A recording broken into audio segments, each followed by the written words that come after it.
అదే RTV app వార్తల్ని క్షణాల్లో చదివే అవకాశం ఉంటుంది. ఒక న్యూస్ పేపర్, ఒక టెలివిజన్ ఛానల్ మీ చేతుల్లో ఎప్పుడూ ఉంటాయి. తాజాగా సినీ నటి సమంత చేసిన వ్యాఖ్యలు కలకలం రేపుతున్నాయి. ఆమె ఈ మధ్య సిటాడెల్ హనీ బనీ అనే సిరీస్ చేసింది. ఆ సిరీస్ ప్రమోషన్స్ లో భాగంగా అనేక ఇంటర్వ్యూస్ ఇస్తోంది. ఇక ఈ ఇంటర్వ్యూ ఒక దానిలో భాగంగా సమంత, వరుణ్ ధావన్ ఇద్దరు ఒక ఆసక్తికరమైన ర్యాపిడ్ ఫైర్ లాంటి గేమ్ రౌండ్ ఆడుతూ కనిపించారు. ఈ సందర్భంగా వరుణ్ ధావన్ సమంతను మీకు ఏదైనా విషయం మీద అనవసరంగా ఖర్చు పెట్టాను అని అనిపించిందా అంటే వెంటనే ఆమె తడుముకోకుండా నా ఎక్స్ కి ఇచ్చిన ఎక్స్పెన్సివ్ గిఫ్ట్ల విషయంలో అనవసరంగా ఖర్చు పెట్టానని అనిపించింది అంటూ కామెంట్ చేసింది. అయితే సమంత చేసిన వ్యాఖ్యల మీద ఇప్పుడు మిశ్రమ స్పందన వస్తోంది.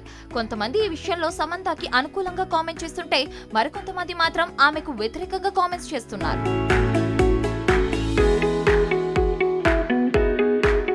ముఖ్యంగా నాగచైతన్య బ్రేకప్ నుంచి ఆమె ఇంకా బయటకు వచ్చినట్లు కనిపించడం లేదని, ఆయన మరో పెళ్లి చేసుకోవడానికి సిద్ధమవుతున్న నేపథ్యంలో తన ఆవేదన ఇలా వ్యక్తం చేస్తుంది అంటూ కొందరు కామెంట్స్ చేస్తున్నారు.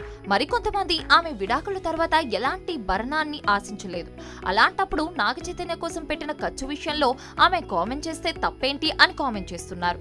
కొంతమంది ఆమె మీద జాలి చూపిస్తుంటే మరికొంతమంది ఆమె అడిగిన దాంట్లో తప్పేముంది అని ప్రశ్నిస్తున్నారు.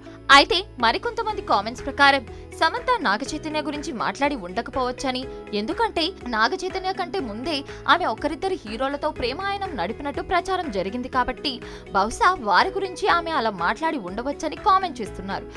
ఏదేమైనా సమంత ఇప్పుడు తన ఎక్స్ కి పెట్టిన ఖర్చు యూజ్లెస్ అని చెప్పడం మాత్రం సోషల్ మీడియాలో హాట్ టాపిక్ అవుతోంది. అయితే ఆ ఎక్స్ ఎవరనే విషయం మీద మాత్రం పెద్ద ఎత్తున చర్చలు జరుగుతున్నాయి.